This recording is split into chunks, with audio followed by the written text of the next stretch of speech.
Everyone, welcome back to Midwest DBS. I got some of the new some new builds for you. We're going to start with, because if I can always change Demigra and play it, I always do. Just been one of my favorites, and Demigra lately with his different builds has just turned into basically decks that are just basically straight gas. So Demigra, he's a pretty simple leader. It's auto. When this card attacks, you place the top three cards of basically burst three, and then if they're all black, you get to draw a card. When it awakens, you get to restand 2 energy. On the flip side, you get a wormhole, which basically now allows you to break the rules of the game because you can overrealm twice or overrealm a dark overrealm, any mixture of those ways that you want. When this card attacks, it draws a card. It also has an activate main where you can choose 3 black cards in your warp and place it in your drop. That's just to fuel more overrealm. So we're going to start with the 1-drops. We play Do 2 Dark Power Black Mass Saiyan. It's still an early aggressive creature. This isn't magic. Battle card. It helps you self-awaken and also has a pretty good ability is when your opponent plays a battle card with 15,000 power or less, use a non-keyword skill. Your opponent chooses 2 cards from their hand and places them in their drop. So it's just an all-around good card. I play 2 in the main. I probably would play the other 2 in the sideboard. No sideboard for this. Then we have the straight gas Demigra engine, which is Demigra Demonic Overlord. So it's an activate main, burst 2, and then you pay 2 energy to do it. And then if your leader card is Demigra or Toa, which you are Demigra, basically after you burst 2, you get to search your deck and warp for up to 1 Poontang and up to 1 Gravy and put them into play. And then you also take 1 to 2 life to do this ability. So a lot of times with this deck, you're waiting on turn 2, which is really good. This deck generally pushes anywhere between 6 to 7 attacks on turn 2. And then on turn 3, you're pushing anywhere between an additional 8 to 12, sometimes 13 attacks. It can get pretty crazy. So, next card is Frigid Blast, Poontang.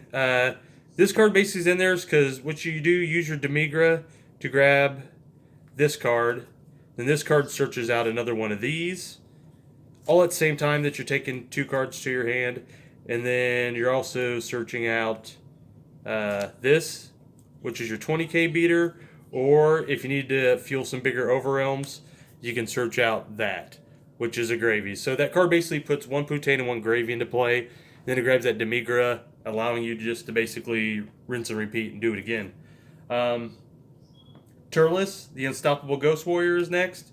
This card is at a 4 of, and it's super good in the deck. It's a dual attacker, and basically you can play it for free by choosing 2 battle cards between energy cost 3 and 7, and you put them on the bottom of your deck. Sometimes if you burst too many Demigras, you can put Demigras back on the bottom. It just gives you a lot of utility. Now, what this does is, as an activate battle, so the card you're wanting to pitch to this to give it a plus 5k, so it's basically a 15k swinging twice, is this card. Because what happens is, you pitch this card goes to your drop, so you swing with this card, then during combo step, which is your battle step, you discard this to give this an additional 5k. It has dual attack, so it gets to swing again. So then you swing again, and then this goes from your drop into play, and this goes into your warp, which in this gives you another attack. So you basically swing, put that in your drop, swing, put this in your warp, and then this comes into play. So basically you play 4 and 4. Next, we play at our 3 spot because the deck wants to keep pushing attack, so you want an early overrealm.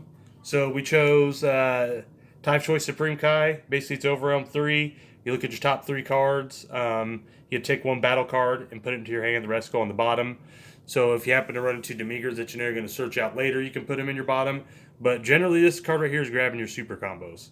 So your search for super combos or just any other things that span more attackers. 4 Bardock Awaken Instincts. Now, it's an Overwhelm 4, another cheap Overwhelm. You get to draw 2 cards, and then you put 1 card in your hand into your drop.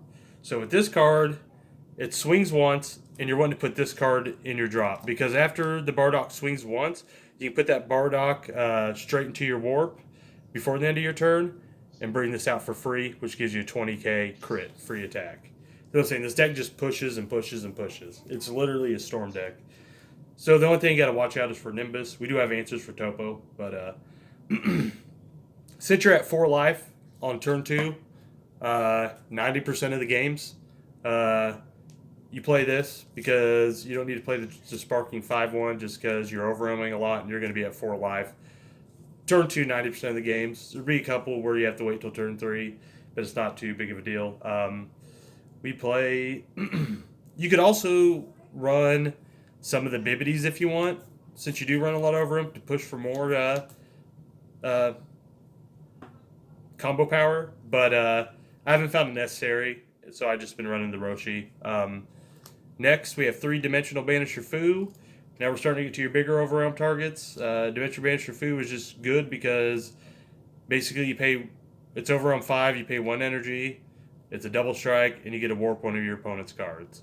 So if they're giving you trouble with anything, or it can deal with that, or it's a double strike, so they're at 2 life. Basically, you can swing them down with that. Now we're playing the oldest trick in the book. So Mirror Created Zorb. Since we are going to be having lots of cards in our Overrealm, this is just good because basically you pay 1 energy for it, and it comes out swinging hard, and it gets a plus 5k for each card in your warp. So when you do play this, it's swinging for, basically this is your game ender. You're swinging for game. And it has deflect, which is really relevant. And then since you are playing Mira, we're playing 2 for Instruction Champa to get that double strike. So this is an all black deck. The thing is, you're awakening on turn 2, so you're not worried about the burst 3 and hitting a non-black card, because you only play 2 non-black cards, so it very rarely happens. Also, if you want to make sure it doesn't happen, if you pretty much get one of these in your opening hand, just keep it. And then you're really very not likely to do the burst 3 thing and hit a non-black card and not get the draw. Extra cards. Power Burst. Power Burst I find is the best negate. I can't remember the name of the card. I was testing some of the new black negate from Draft Box that's basically has Goku getting choked out on it on the art, but it costs you an energy. And this deck, a lot of times, being a storm type deck is trying to utilize all of its energy on its turn as much as it can, especially in turns where it's pushing for game. So a lot of times you are tapping out a lot on your turn to push as much damage. So sometimes it's very important to have a free negate. Or sometimes you can be holding 2 of these, and then you keep an energy open so you can actually play 1 and then pay a life for 1. But I just find Power Burst still to be the best negate in this deck because you're using a lot of your energy on your turn. And just in case you have to use a free negate, free negate. Last but not least is 2 Super Kamehameha. Since you go down to 4 life on turn 2, Super Kamehameha, basically, I'll just read it to you. It's a counterplay if your leader card is black and your life is at 4 or less life. The battle card being played has energy cost of 3 or less is sent to its owner's warp instead of being played. If you only have black cards in your energy and your life's at 4 or less, you can basically take a life and do this for free. So what this allows you to do is get around Topo. Topo will still negate the first attack, but it won't get the effect where it's going to negate all your attacks. So when you're attacking like 6 to 7 times on turn 2 and anywhere between 9 and 13 times on turn 3, when they Topo, as long as you can stop that first attack, you're still going to be getting so many attacks, it's ridiculous.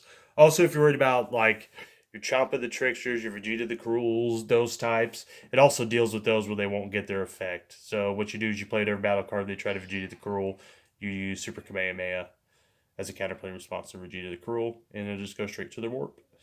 So that's it. This is Demigra, and anytime I get new cards to try with Demigra, I'm always going to, so there'll always be a lot of Demigra decks on this channel. Anyways, that's all I got for you. Thanks. Bye.